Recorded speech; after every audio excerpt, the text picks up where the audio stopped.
அதிகாரம் 14. இதோ, கர்த்தருடைய நாள் வருகிறது. உன்னில் கொள்ளையானது உன் நடுவிலே பங்கிடப்படும். எருசலேமுக்கு விரோதமாக யுத்தம் பண்ண சகல ஜாதிகளையும் கூட்டுவேன்.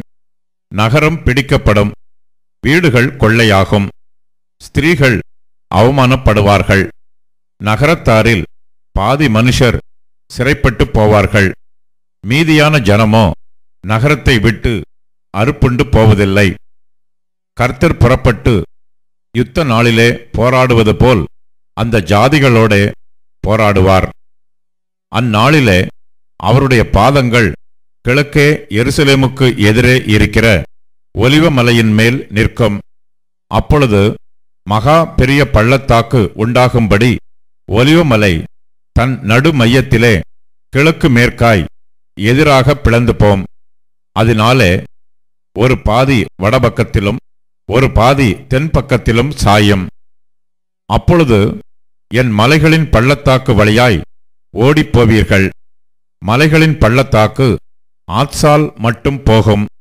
நீங்கள் யூதாவின் ராஜாவாகிய உசியாவின் நாட்களில் பூமி அதிர்ச்சிக்கு தப்பி ஓடிப்போனது போல் ஓடிப்போவீர்கள். என் தேவனாகிய கர்த்தர் வருவார்.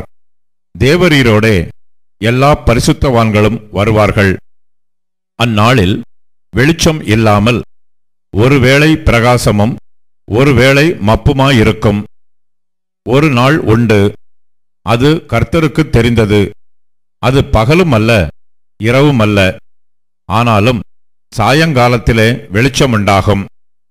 அந்நாளிலே ஜீவத் தண்ணீர்கள் எருசலேமிலிருந்து புறப்பட்டு பாதி கிழக்குச் சமுத்திரத்துக்கும் பாதி மேற்குச் சமுத்திரத்துக்கும் போய் மாரிகாலத்துக்கும் கோடை காலத்துக்கும் இருக்கும்.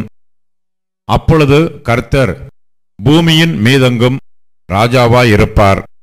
அந்நாளிலே ஒரே கர்த்தர் இருப்பார், அவருடைய நாமமும் ஒன்றாயிருக்கும்.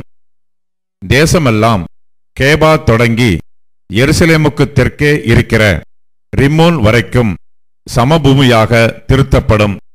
எருசலேமோ உயர்ந்ததாகி தன் ஸ்தானத்திலே பென்யமீன் வாசல் தொடங்கி முதல் வாசல் என்கிற ஸ்தலம் மட்டும் கோடி வாசல் வரைக்கும் அனானேயேல் கோபுரம் துவக்கி ராஜாவின் திராட்ச ஆலைகள் மட்டும் குடியேற்றப்பட்டிருக்கும். அதிலே ஜனங்கள் வாசம் பண்ணுவார்கள். இனி சங்கரிப்பில்லாமல் எருசலேம் சுகமாய் தங்கியிருக்கும்.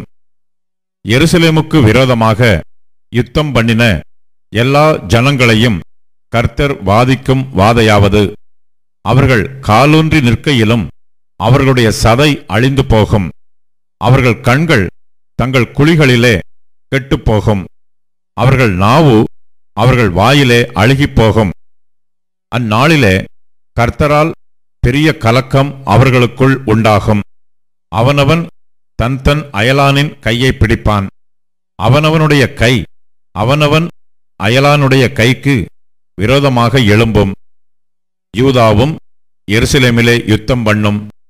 அப்பொழுது சுற்றிலும் இருக்கிற சகல ஜாதிகளுடைய ஆஸ்தியாகிய பொன்னும் வெள்ளியும் வஸ்திரங்களும் மகா திரளாக கூட்டப்படும். அந்த பாளையங்களில் இருக்கும் குதிரைகள், கோவேறு கழுதைகள், ஒட்டகங்கள், கழுதைகள் முதலான எல்லா மிருக ஜீவன்களுக்கும் வரும் வாதையும் அந்த வாதையைப் போலவே இருக்கும். பின்பு எருசலேமுக்கு விரோதமாக வந்திருந்த எல்லா ஜாதிகளிலும் மீதியான யாவரும் சேனைகளின் கர்த்தராகிய ராஜாவை தொழுதுகொள்ளும்படிக்கும் கூடாரப் பண்டிகையை ஆசரிக்கும்படிக்கும் வருஷா வருஷம் வருவார்கள். அப்பொழுது பூமியின் வம்சங்களில் சேனைகளின் கர்த்தராகிய ராஜாவை தொழுதுகொள்ள எருசலேமுக்கு வராதவர்கள் எவர்களோ அவர்கள் மேல் மழை வருஷிப்பதில்லை. மழை வருஷிக்காத எகிப்தின் வம்சம் வராமலும் சேராமலும் போனால் கூடாரப் பண்டிகையை ஆசரிக்க வராத ஜாதிகளை கர்த்தர் வாதிக்கும் வாதையே அவர்கள் மேலும் வரும். இது எகிப்தியருடைய பாவத்துக்கும் கூடாரப் பண்டிகையை ஆசரிக்க வராத சகல ஜாதிகளுடைய பாவத்துக்கும் வரும் ஆக்கினை. அந்நாளிலே குதிரைகளின் மணிகளிலே கர்த்தருக்கு பரிசுத்தம் என்னும் விலாசம் எழுதியிருக்கும். கர்த்தருடைய ஆலயத்திலுள்ள பானைகள் பலிபீடத்துக்கு முன்பாக இருக்கிற பாத்திரங்களைப் போல் இருக்கும். அப்பொழுது எருசலேமிலும் யூதாவிலும் உள்ள எல்லா பானைகளும் சேனைகளின் கர்த்தருக்கு பரிசுத்தமாயிருக்கும். பலியிடுகிற யாவரும் வந்து அவைகளில் எடுத்து அவைகளில் சமைப்பார்கள். அந்த நாள் முதல் சேனைகளுடைய கர்த்தரின் ஆலயத்திலே யாதொரு கானானியனும் இருப்பதில்லை.